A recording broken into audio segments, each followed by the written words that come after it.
Hai, pernah nggak sih kamu kebayang untuk mempunyai uang yang banyak?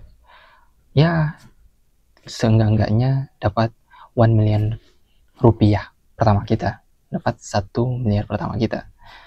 Hal itu pasti banyak orang yang pengen mendapatkannya. Pasti banyak dari kita yang pengen cepat-cepat bisa tercapai pada tahap tersebut.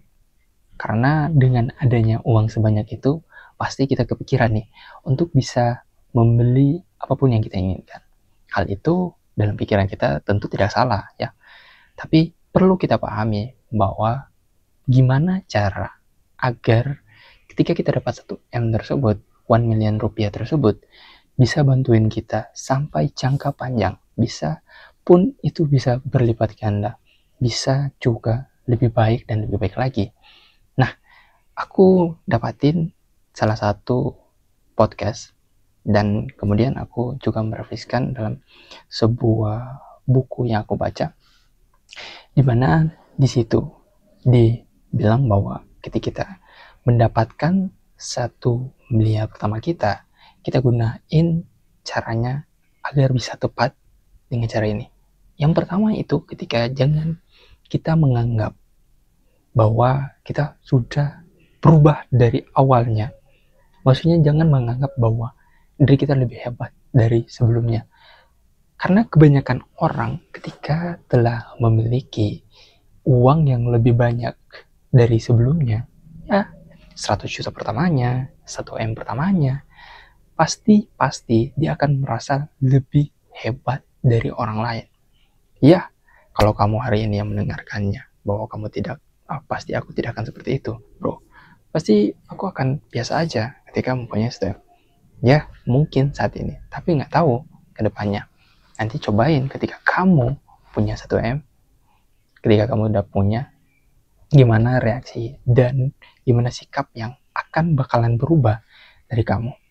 Aku dapati kata Raditya Dika, katanya, itu disebut sebagai lifestyle crap, di mana seseorang berubah lifestyle-nya, kehidupannya, pola hidupnya, karena dia memiliki sebuah power, memiliki sebuah kekuatan, yakni uang.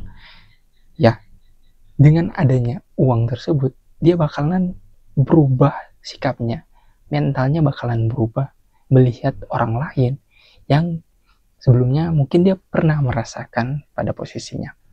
Kalau menurut aku, hal itu memang tidak apa ketika ada perubahan secara signifikan seseorang. Tetapi ya tentu yang perlu untuk dinotis bahwa jangan merubah yang namanya lifestyle kita.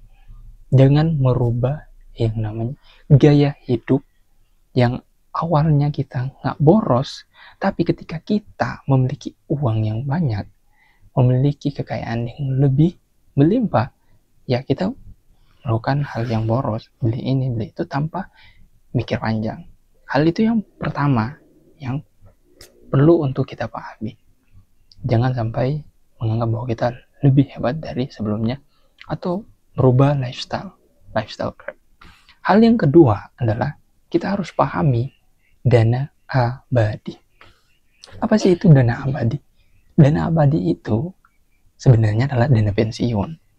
Buat dana tersebut sampai bisa bantuin kita hingga akhir hayat jemput. Wow, sungguh dalam dana tersebut, uang tersebut bisa bantuin kita sampai kita nggak ada. Ya, seenggak-enggaknya nih, ketika kita bisa mencapai misalnya 1 M tersebut, uangnya itu bisa bantuin kita tanpa kita, ya, kalau kebanyakan orang yang kepengennya tidak bekerja lagi, mungkin bisa bantuin dengan 1 M tersebut. Dengan adanya 1 M tersebut, gimana caranya bisa sampai pada akhir hayat kita tidak bekerja? Dengan gunakan yang namanya 4% per tahun.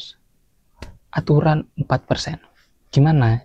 Ya, 4% ini kita dapati dengan misalnya, contoh kita menaruh uang 1 miliar pertama kita, 1 miliar kita di obligasi.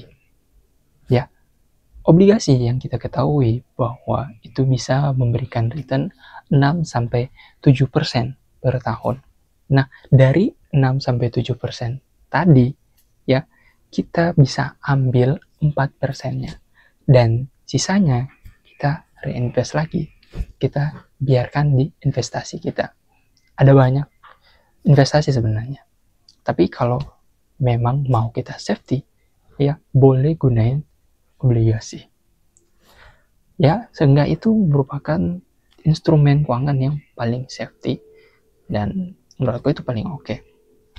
Ya, mungkin kalau bisa dikatakan inilah sebuah bentuk proses ya dari kita yang hari ini pengen mencapai 1 miliar pertama kita dan belum terbayangkan ketika punya 1M tersebut, 1 million rupiah tersebut, gimana cara kelolanya, maka hal tersebut mungkin bisa menjadi sebuah pencerahan bagi kita mendapatkan sebuah insight yang baru.